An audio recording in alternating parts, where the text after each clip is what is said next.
어느 날 아침, 경찰은 별장을 봉쇄했습니다. 행복한 5 식구의 참사는 그 자리에서 일어났습니다.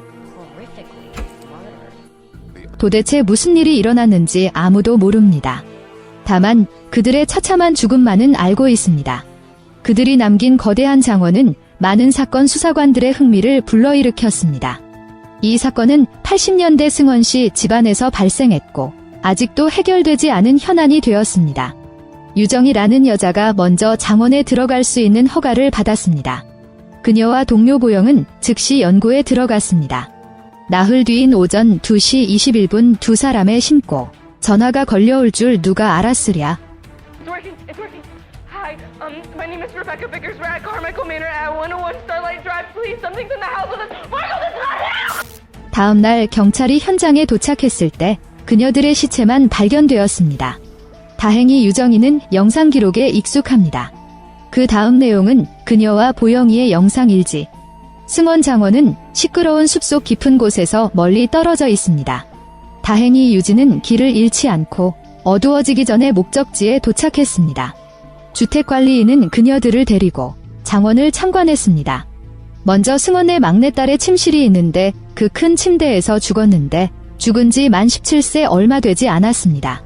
옆집에는 원래 집주인의 안방이 있는데 주인 아서는 행방불명이고 그의 아내 역시 침대에서 죽었습니다. 그리고 큰아들의 침실에서 여동생과 교통사고를 당해 현장에서 사망했고 큰아들은 의아하게 실종됐습니다. 관리인은 각자의 처지를 무감각하게 이야기한 후 장원을 떠났습니다. 얼마 후 유정의 절친 세빈이 등장. 그는 일부러 와서 조사에 협조했습니다. 1989년 10월 주인 아서가 아내와 아들을 살해하고 시신을 버린 뒤 달아났기 때문에 그와 아들의 시신이 잇따라 실종된 것으로 전해지고 있는 것. 세 사람은 사건에 대해 잠시 토론한 후 각각 방을 찾아 휴식을 취했습니다. 뜻밖에도 유정과 보영이는 한밤중에 깜짝 놀라 아래층에서 이상한 소리가 나는 것을 발견했습니다. 그녀들은 카메라를 들고 촬영했지만 이상을 발견하지 못했습니다. 다음날 보영이는 일어나자마자 침실의 시트를 갈았습니다. 그녀는 카메라를 들고 모든 것을 기록했지만 침대에 피를 흘린 시체를 보지 못했습니다. 유정은 창고에 틀어박혀 남은 것을 뒤졌습니다. 창고 안에는 어릿광대 모델, 무대 소품 같은 것들이 있는데 특이점은 없습니다. 그때 보영이가 그녀를 불러서 같이 읍내에 물건을 사러 갔습니다. 이렇게 되면 장원 안에는 세빈만 남게 됩니다. 그는 귀신이나 살인에 관심이 없습니다. 카메라를 켜서 탁자 위에 놓은 후 화장실에 가서 씻습니다. 아래층에서 탁탁 소리가 날 줄 누가 알았을까? 세빈이가 카메라를 들고 가보니 바닥에 공 하나가 놓여 있었습니다. 그는 유정이의 장난인 줄 알고 조심스럽게 창고로 다가갔습니다. 하지만 안에는 2명의 기괴한 모델만 있을 뿐 아무도 침입하지 않았습니다. 안전을 위해 아래층을 둘러보던 세빈은 복도를 둘러보다가 벽에 손을 짚고 있는 것을 발견했습니다. 세빈은 깜짝 놀라며 그 손이 사라졌습니다. 그가 반응하기도 전에 가면을 쓴 여자가 얼굴을 내밀었습니다. 세빈은 도대체 누구냐고 물었지만 그 여자는 아무 말도 하지 않았습니다. 한편 유진 두 사람은 골동품 가게로 향합니다. 보영이는 커다란 탁상 시계를 발견했습니다. 이것은 원래 아바돈 호텔의 물건이었는데 호텔이 불에 탄 후에야 골동품 가게에 보내져 팔렸습니다. 그녀는 탁상용 시계가 일반적으로 비밀 칸막이가 있는 오래된 독일 브랜드임을 알아냈습니다. 보영이는 기억으로 종신을 더듬어 과연 그 속의 기관을 찾아냅니다. 안에는 십자 목걸이와 008이라고 적힌 테이프, 편지 몇 통이 띄엄띄엄 들어 있었습니다. 둘은 물건을 몰래 가방에 쑤셔가지고 갔습니다. 그들이 돌아갔을 때 세빈이가 수상하게 복도에 서 있는 것을 보았고 후자는 방금 녹음한 가면의 여자를 두 사람에게 빨리 보여주었습니다. 그리고 방금 시계에서 찾아낸 비디오 테이프도 세 사람에게 뜻밖의 수확을 안겨주었습니다. 비디오 테이프는 뜻밖에도 승원의 막내딸의 것입니다. 그녀는 영화감독이 되겠다는 포부를 가지고 있어서 때때로 소재를 녹음하는 습관이 있습니다. 화면에는 가면을 쓴 여자도 등장하지만 영화 속 괴짜 여자는 맞달로 분장한 것. 여자아이는 오빠와 함께 비디오 담당 막내딸을 겁주려고 장난을 쳤습니다. 영상 속 대화를 통해 큰아들이 여동생을 데리고 극장에 가려던 참이었는데 떠난 지 얼마 되지 않아 교통사고를 당한 것으로 보입니다. 비디오 테이프 외에 시계 편지의 내용이 앞뒤가 맞지 않아 더 많은 정보를 제공할 수 없었습니다. 그런데 탁상시계에는 왜 승원 씨 집 비디오가 들어있습니까? 사실 승원 가문의 큰아들이 아바돈 호텔에서 일하고 있습니다. 이것들은 틀림없이 그의 물건일 것입니다. 그러던 중 갑자기 방에 전기가 끊겼고 두 사람은 조명을 켜고 전기함을 찾다가 중간에 전화가 걸려왔습니다. 하지만 유진은 복도에 빨간 공 하나가 뜬 것을 발견했습니다. 세 사람은 마음이 조마조마했고 세빈은 더 이상 여기 있고 싶지 않았지만 두 여자는 쉽게 포기하지 않았습니다. 잠시 후 보영 씨는 교수님과 통화하고 둘은 화상회의를 통해 업무를 논의합니다. 그녀는 상대방과 장원의 건축 품격을 토론하려고 대량의 건축 사진을 찍었습니다. 문서 속 사진이 틀릴 줄은 몰랐습니다. 사진 내용은 장원 입구에서 계단까지 천천히 보영이가 있는 방으로 접근했습니다. 이 세부 사진들은 보영이가 찍은 것이 아닙니다. 이어 뒷모습이 나타나자 보영은 자신도 모르게 뒤돌아보며 누군가 자신을 몰래 촬영하고 있는 것 같은 느낌을 받았고 문서 속 사진은 계속 늘어나고 있는 것.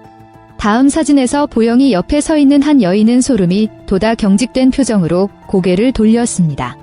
다음 순간 막내딸의 얼굴이 가까이 오자 이 기괴한 장면은 정말 그녀를 깜짝 놀라게 했습니다.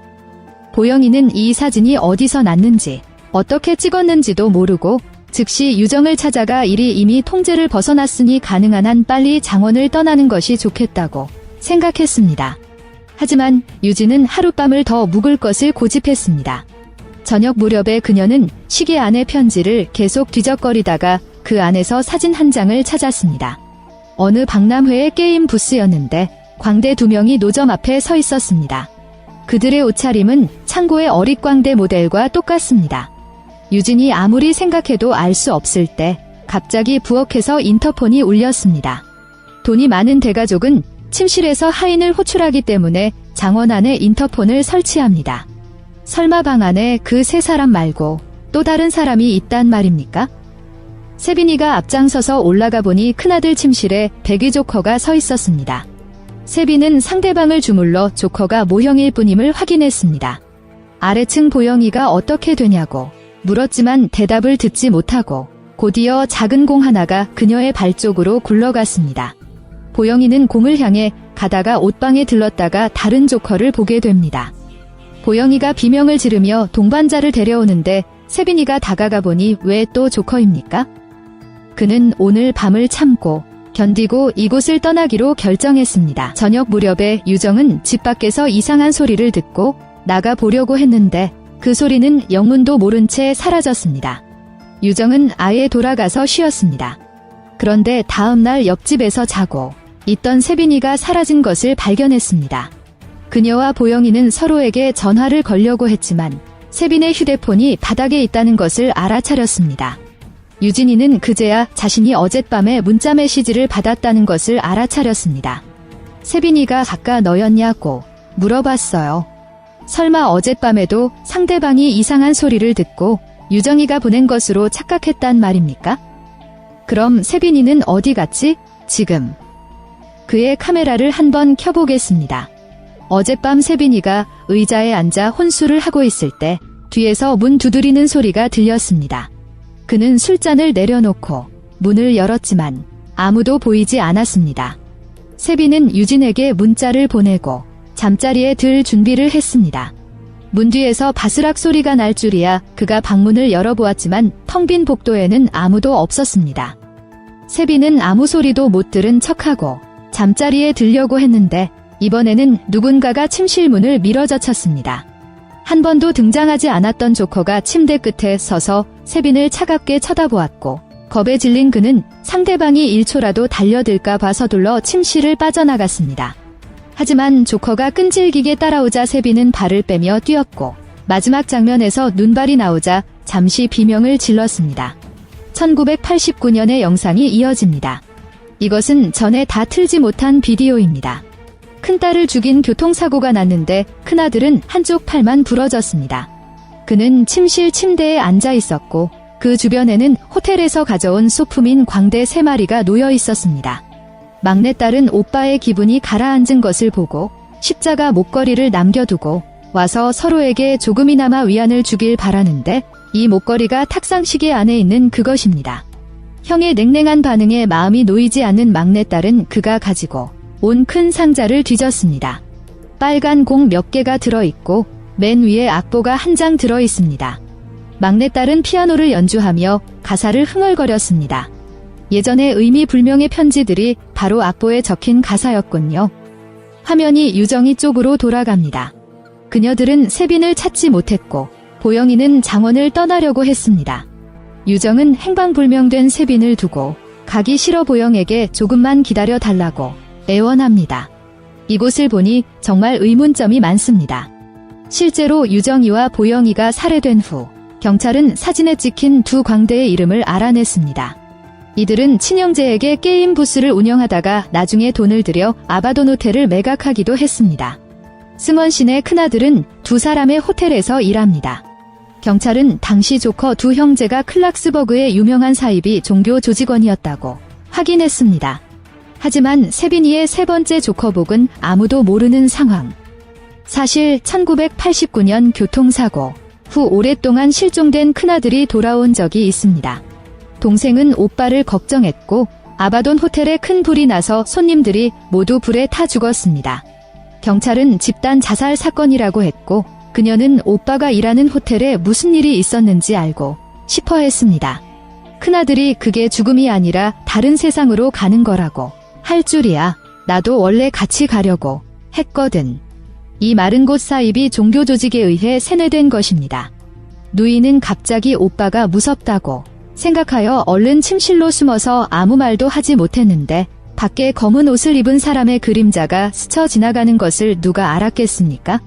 불쌍한 막내딸은 오늘 밤을 살아보지 못했습니다. 그의 형은 바로 세 번째 어릿광대이고 흑포 사람들과 같은 사이비 종교 조직에 속하기 때문입니다. 그들은 죽음이 사람을 환골탈퇴시킬 수 있다고 굳게 믿습니다. 그 뒤의 일은 쉽게 미루어졌고 큰아들은 조직과 함께 부모와 여동생을 죽였고 그들은 경찰의 눈을 흐리게 하기 위해 아버지의 시신을 고의로 버리고 도주하는 허상을 만들기도 했습니다.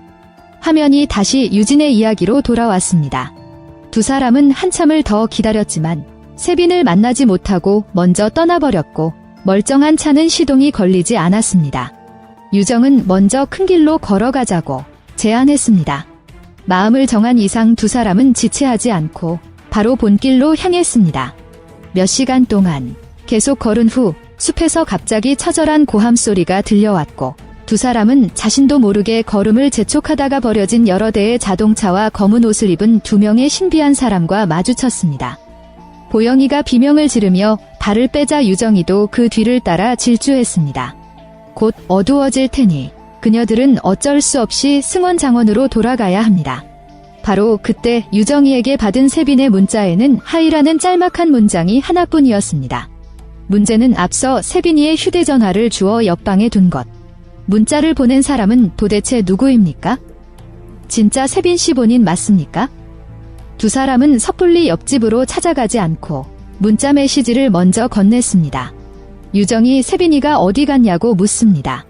상대는 오히려 새로운 친구들을 만났다고 소개시켜주고 싶다고 했습니다.